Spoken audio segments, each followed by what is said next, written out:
Assalamualaikum warahmatullahi wabarakatuh. Perkenalkan, nama saya Siti Nazarina dengan NIM 1802040022. Hari ini saya akan mempresentasikan modul yang telah saya buat. Nah, pembuatan modul ini berguna untuk pemenuhan tugas saya pada MK Studi Laboratorium sebagai nilai akhir, yaitu sebagai pemenuhan tugas final. Untuk itu, disimak terus ya. Terima kasih. Baiklah, modul yang telah saya buat berhubungan dengan fluida statis atau judul percobaannya yaitu tekanan hidrostatis. Nah, teman-teman bisa melihat cover yang telah saya buat. Kemudian, pada percobaan fluida statis, kita akan memberikan kompetensi dasar, indikator, tujuan percobaan, dasar teori, kemudian alat dan bahan, langkah percobaan, tabel pengamatan, hasil analisis data, pembahasan, kesimpulan, daftar pustaka, dan lampiran. Yang pertama yaitu kompetensi dasar. Nah, pada percobaan atau pada suatu praktikum, kompetensi dasar yang kita gunakan adalah kompetensi dasar 4 yang berhubungan dengan psikomotorik atau keterampilan. Sehingga kompetensi dasar 3 itu tidak digunakan. Nah, dalam suatu modul, kompetensi dasar yang digunakan itu adalah kompetensi 4, baik itu 4.1, titik 2, titik 3, dan seterusnya. Kali ini saya akan menggunakan kompetensi dasar 4.7, di mana bunyi dari kompetensi dasar 4.7 yaitu merancang dan melaksanakan percobaan yang memanfaatkan sifat-sifat fluida untuk mempermudah suatu pekerjaan.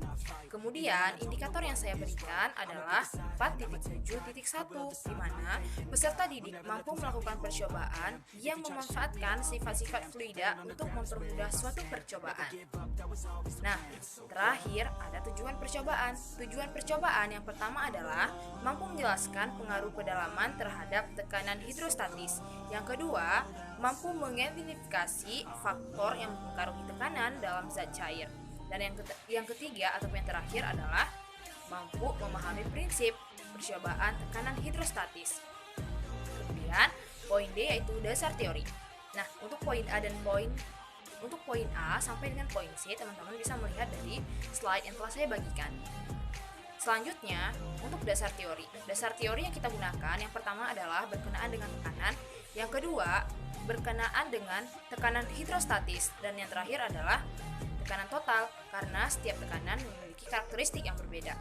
Untuk dasar teori, teman-teman bisa mengambil dasar teori yang telah teman-teman pelajari sehingga dapat memudahkan teman-teman dalam memahami konsep dari tekanan.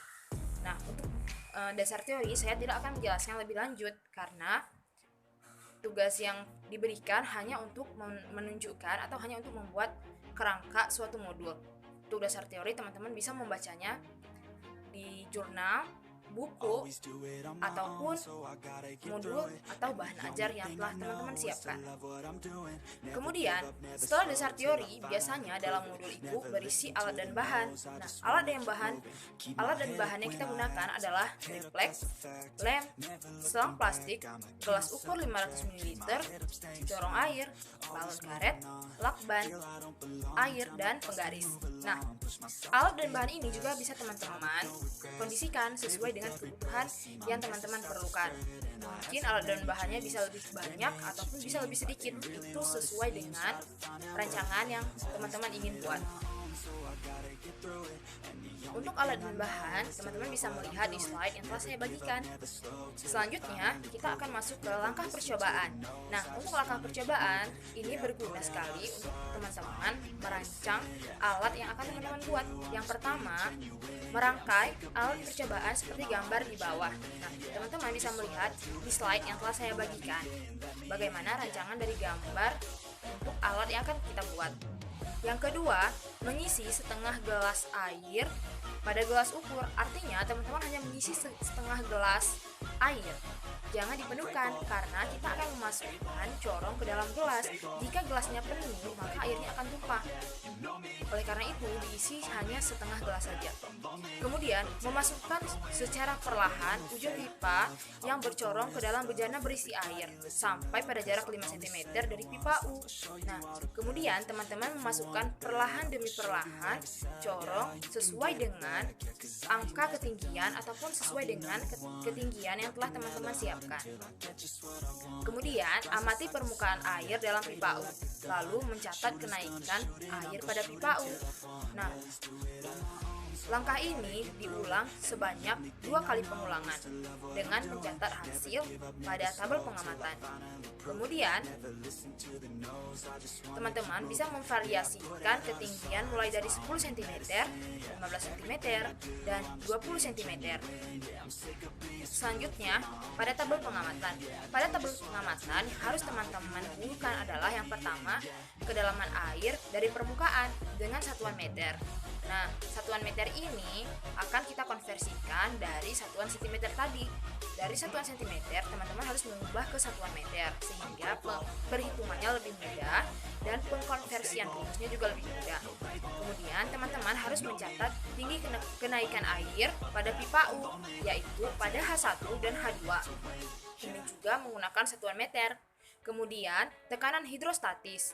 Untuk mencari nilai tekanan hidrostatis, teman-teman harus menggunakan atau teman-teman lebih baik menggunakan satuan yang telah dikonversi, karena pada tekanan hidrostatis satuan internasional yang kita gunakan adalah Newton meter pangkat minus 2.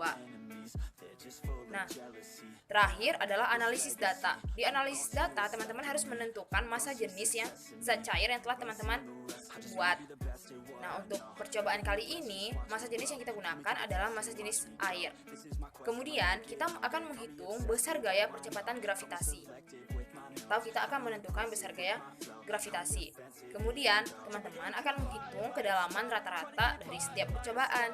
Dan yang terakhir, teman-teman akan menghitung tekanan pada setiap kedalaman dengan rumus P sama dengan rho GH. P merupakan tekanan hidrostatis, kemudian rho adalah massa jenis zat cair, G adalah gaya gravitasi, dan H adalah ketinggian ataupun kedalaman yang telah teman-teman variasikan. Yang terakhir, ada pembahasan. Pada poin pembahasan, teman-teman akan membahas hasil dari percobaan yang telah teman-teman buat, baik itu dalam data kuantitatif ataupun dalam data kualitatif, sesuai dengan kebutuhan atau sesuai dengan keinginan teman-teman. Kemudian yang terakhir, kesimpulan dan saran. Kesimpulan dan saran berisi kesimpulan yang telah teman-teman buat dan saran untuk percobaan selanjutnya atau penyempurnaan percobaan ini dengan menggunakan alat yang lebih mudah dan lebih praktis.